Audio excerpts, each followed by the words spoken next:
In the realm of human conflict, World War II stands as a chilling testament to the destructive capabilities of our species. A global conflagration of unimaginable brutality and suffering, it left an indelible mark on the very soul of humanity. Yet, amidst the chaos and carnage, the war's intricate tapestry of events often reveals fascinating what-ifs that continue to intrigue historians and armchair generals alike. What if certain decisions had gone another way? Could the fate of millions, the destiny of nations, have been radically different? Today, we delve into the heart of the Nazi war machine, examining three critical mistakes made by Adolf Hitler, mistakes that ultimately contributed to the downfall of the Third Reich. Imagine, if you will, the year 1940. The German war machine, a seemingly unstoppable force, has swept across Europe, leaving a trail of shattered armies and conquered nations in its wake. France has fallen, its armies crushed beneath the weight of the German blitzkrieg. Britain, isolated and facing the very real threat of invasion, stands defiant, a lone voice of resistance against the Nazi tide. It's within this context, at the zenith of Hitler's power, that we begin to dissect the first of his critical errors, a decision that would prove to be a turning point in the air war over Britain, and perhaps the war itself. By the summer of 1940, the Battle of Britain was raging in the skies above England. The Luftwaffe, Germany's formidable air force, was locked in a deadly duel with the Royal Air Force, each vying for air superiority over the English Channel. The stakes could not have been higher.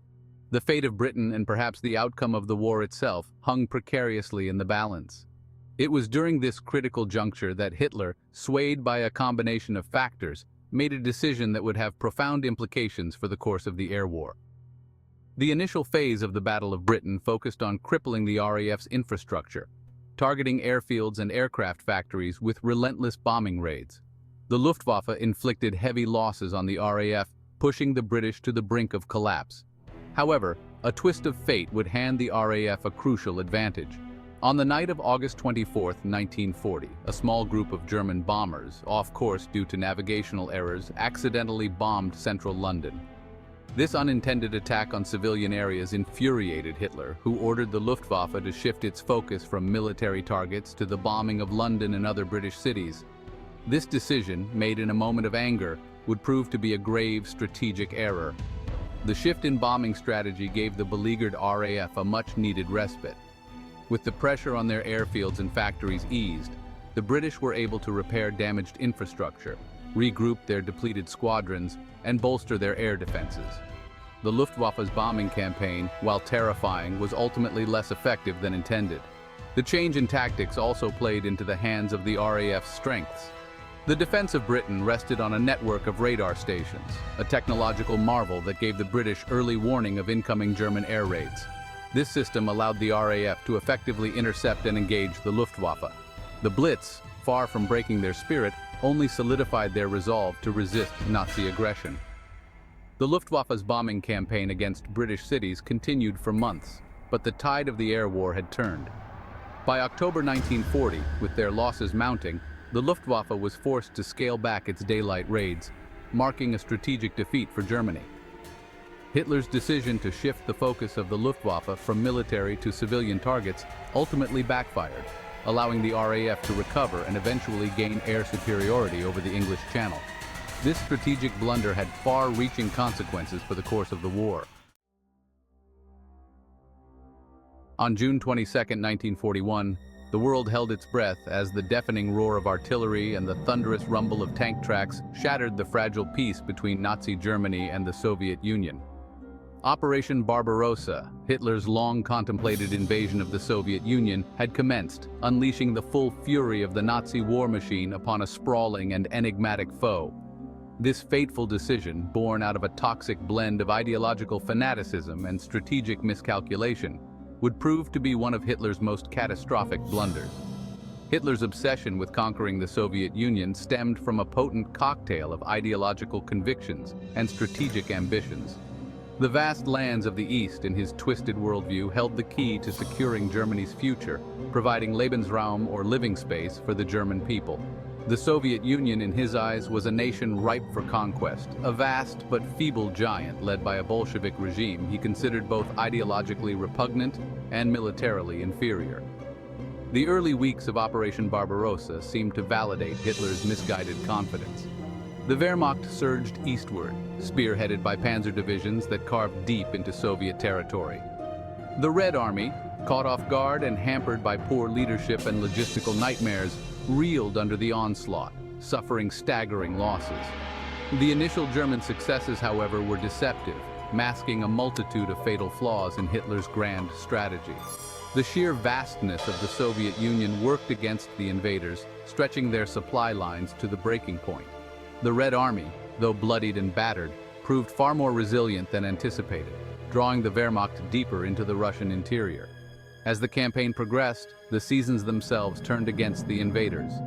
The pleasant summer weather gave way to the notorious Russian autumn mud, transforming roads into impassable quagmires and bringing the German blitzkrieg to a grinding halt. Then came the winter, the legendary Russian winter, an unforgiving force that had broken the backs of invaders for centuries. Temperatures plummeted, freezing men in their foxholes and turning machinery into useless hunks of metal. The German troops, ill-equipped for the brutal cold, suffered terribly from frostbite, hypothermia, and disease. The Red Army, accustomed to the harsh conditions, launched a series of counteroffensives, inflicting heavy casualties on the exhausted and demoralized Germans. As 1941 drew to a close, the world watched in stunned disbelief as a series of events unfolded that would irrevocably alter the course of World War II. On December 7th, Japanese aircraft descended upon the American naval base at Pearl Harbor, Hawaii, in a surprise attack that plunged the United States into the global conflict. Just 4 days later, on December 11th, Hitler, in a move that stunned even his closest advisors, declared war on the United States, adding a new and formidable adversary to Germany's already overstretched war effort. This fateful decision, a miscalculation of epic proportions, would prove to be a turning point in the war. The decision to declare war on the United States was driven by a complex interplay of factors, ranging from Hitler's strategic miscalculations to his ideological convictions. Hitler, despite the advice of some of his more pragmatic advisors, believed that the United States, consumed by its own internal divisions, would not pose a serious threat to Germany. He underestimated the industrial might of the United States, its vast resources, and the resolve of the American people once awakened to the threat posed by Nazi Germany. However, Hitler's declaration of war on the United States proved to be a grave miscalculation. The American people, outraged by the attack on Pearl Harbor and galvanized by President Franklin D. Roosevelt's call to arms, rallied behind the war effort with a fervor that Hitler had not anticipated. The United States, with its vast industrial capacity and access to seemingly limitless resources, quickly mobilized its economy for war production. The entry of the United States into the war fundamentally altered the balance of power.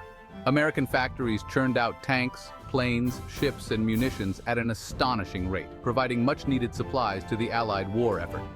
American troops, fresh and eager to engage in the fight against Nazi tyranny, poured into Europe, bolstering the depleted ranks of the British and Soviet armies. The United States Navy played a crucial role in turning the tide of the Battle of the Atlantic, cutting off vital supplies to Germany.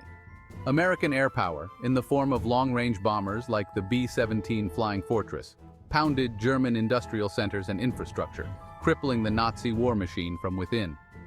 Hitler's declaration of war on the United States, a decision made on a foundation of flawed assumptions and fueled by ideological blindness, proved to be a colossal strategic blunder. It transformed a regional conflict into a truly global war, unleashing the full might of the United States against Germany and its allies. The entry of the United States into the war marked a turning point, ultimately contributing to the defeat of Nazi Germany and the reshaping of the post-war world. As we reflect upon these three monumental mistakes made by Adolf Hitler, we are struck by the profound impact that seemingly isolated decisions can have on the course of history. The shift in bombing strategy during the Battle of Britain, the ill-conceived invasion of the Soviet Union, and the fateful declaration of war on the United States, each of these decisions, born out of a toxic blend of hubris, miscalculation, and ideological fanaticism, contributed to the ultimate downfall of the Third Reich. History, as we know, is not a linear narrative but a complex tapestry woven from countless threads of chance, circumstance, and human decision.